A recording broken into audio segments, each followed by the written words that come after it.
কবিতাৰ শিৰোনাম জুবিন প্ৰেম কি মৃত্যুৰে শিকালা। জুবিনৰ ভাষাৰে নিজৰ কৰ্মেৰে স্বাভিমানী হৈ থাকিবি। নিজৰ উন্নতি নিজৰ হাততেই আছে। কাকো তৈল মৰ্দন নকৰিবি। সদায় মূৰ তুলি থিয় হৈ থাকিবি। মোৰ হৃদয়ত উচ্চ পদস্থ বিষয়া আৰু বনোৱাৰ স্থান একেখনেই। খেনুক দেখি ৰান্ধো বাঢ়ো, খেনুক দেখি দুৱাৰ বান্ধো ব্যৱহাৰ নকৰিবি। জীৱন এটাই, আনে হাঁহিব বুলি চিন্তা নকৰি ভাল লগা সৎ কৰ্মবোৰ কৰি যাবি।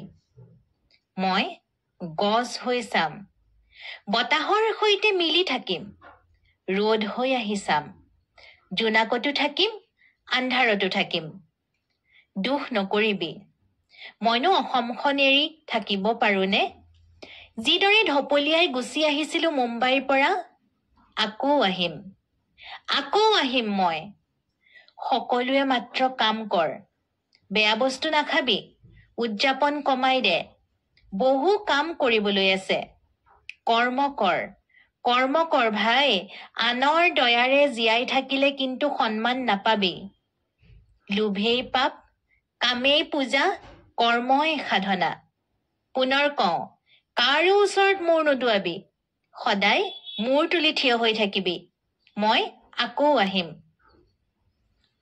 অনুভৱ দীপ্তি শৰ্মা বৰুৱাৰ। ধন্যবাদ।